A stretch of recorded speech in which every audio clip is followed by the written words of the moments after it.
My oldest son Gates has really been working on his grades lately, as he gets money, you see, for each A that he earns.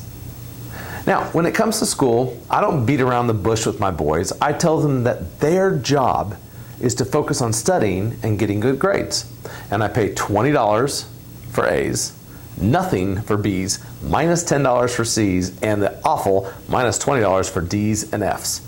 Well, hopefully we won't have to go there. Luckily with Gates, though, he's getting mostly A's with an occasional B in his more advanced classes. And I'm happy with that.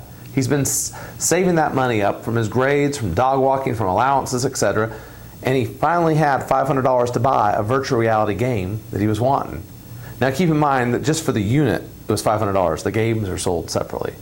So Gates managed to convince Ridley, my middle son, to give him $80 of his money to help buy games now for the virtual reality unit, under an arrangement that Ridley would have some access to those games. Now, how many of you oldest children are remembering pulling something like this on one of your younger siblings?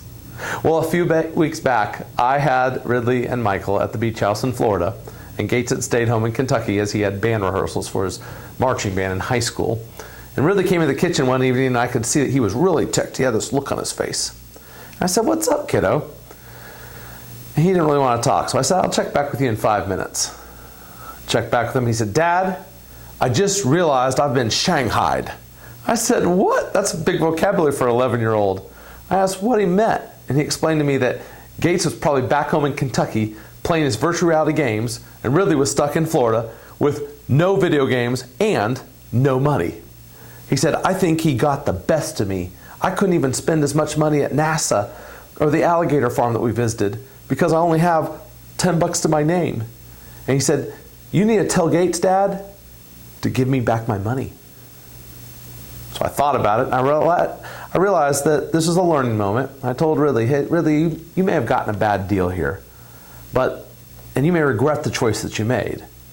But at the same time, a deal's a deal, and you can make better decisions going forward, and you can also tell your brother that going forward, you don't want to split these decisions with him."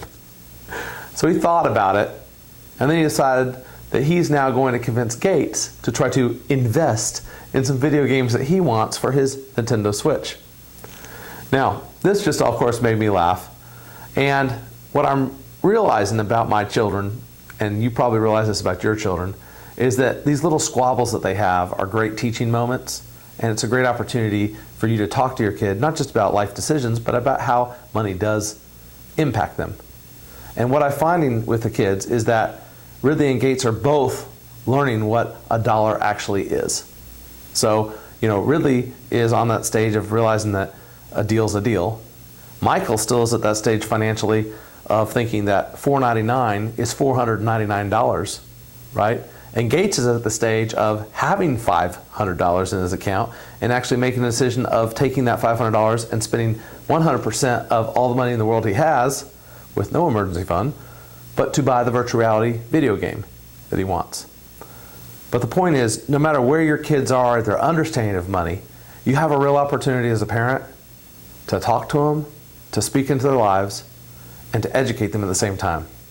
And at the very least, I guarantee you those conversations about money and how kids make their decisions will be very entertaining. If you'd like to share with me your most recent children money story, just give me a ring. We'd love to hear from you.